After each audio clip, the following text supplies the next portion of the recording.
Bonus content, cinephile. So we wanted to rank the movies that we've seen in theaters for the month of June 2024. And this is both of our top 5 of the month. My number 5 is The Bike Riders. This movie was a good vibe, but the story didn't amount to much. And my feelings were definitely different right out of theater than they are now. After having time to sit around and think about it. Number 5 for me was A Quiet Place.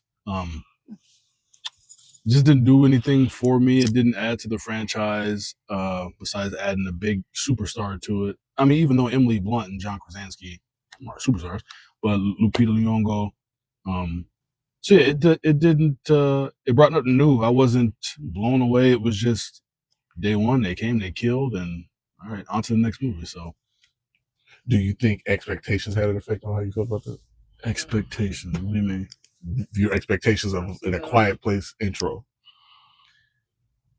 going into the movie? Not on this one, though. I wasn't hyped for this, and I knew it was day one, so I knew it wasn't going to be like the first one. Mm-hmm. So no, expectations didn't change that for me. Number 4 for me is In a Violent Nature. I love the theme and the idea of this movie, and I actually think it was executed decently. But it's just you got to add some more to keep us engaged. It lulled me to sleep, and then it didn't allow it to be scary by the perspective it was. So it wasn't, but it was, I enjoyed it, but didn't do that much for it. Number 4 for me was The Watchers. I think I did have a little bit more expectation. I had expectations for this movie. With Dakota Fanning, who's a great actress. I just enjoy watching her. I don't really know a lot of adult movies she's been in, but I know when I see her on screen, she's going to deliver, but it was a story that didn't do it for me for this one. It just, I kind of forgot actually my points of how I felt about this movie, but the story didn't hit the way I thought it would. It was okay. It didn't hit. So number 3 for me is actually The Watchers. And I remember really enjoying this movie. I thought Dakota Fanning did a really good job. It's good to see her grown up and being and stuff. I thought The Watchers were good. I feel like I was in suspense for most of the movie to want to continue watching and to be excited about what was coming next.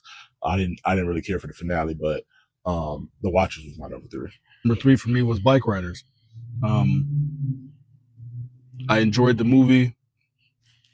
Execution, like you said about the movie a couple movies ago, how you felt about it walking out of the theater, how you feel now is different. For me, I'm feeling a little bit differently about The Bike Riders, just a little bit.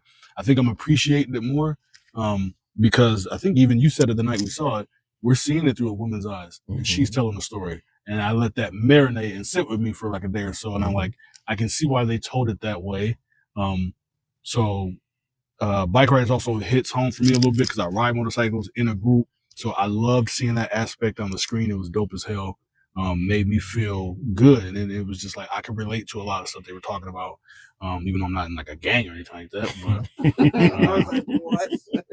But just the camaraderie of riding and that 2-wheel therapy, that shit is very true. So I enjoy The Bike Riders. It's just the story they told, whether it's true or not, was just a little light in the action and the drama. And they made my guys go out like some suckers, man. Yeah, just a little light in the pants. Just some of those motorcycle kind of a little bit more. Yeah. Very gruesome, they knock heads off. Yeah, hard shit, like real shit. It didn't have that real shit. Soft guys, these were just community guys. But like we said, it's through a woman's eyes, so she sees the softness in them. But they were like that in the beginning, though. So actually, that was true. Like they said, they were just dudes who like riding bikes together and started a club. And, they could hang out with another dude from a rival thing and just, get into a fight and then break bread with him real quick. Yeah. So not that they were necessarily soft, but they didn't have to. They weren't running drugs and prostitution and stuff like that. It was the young dudes that came later on and took over. Oh, now the club has changed. Now we're ruthless killers. We run drugs. We run girls. Now I'm even thinking about it even more differently. But I wasn't saying like they were soft from the beginning. I said they went out kind of soft. You're right. Benny just ran.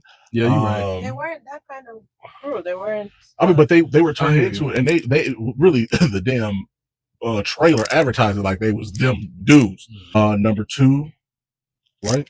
Yep, my number 2 was Bad Boys. A really fun movie. It just is Martin and Will, so they really hold a special spot in my heart. So I just didn't feel like it lived up to the other ones, basically. So, that's partly expectations, partly they're my niggas. So Number 2 for me was also Bad Boys. It was a great time. It was a fun ride. I enjoyed it.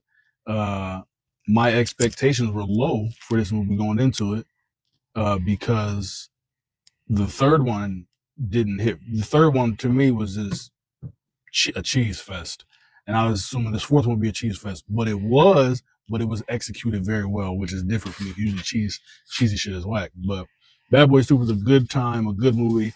It has rewatchability. I'd watch that one again. The third one is literally deleted from my memory. I don't really remember much from it. So that ain't fair though. The third one was like around COVID.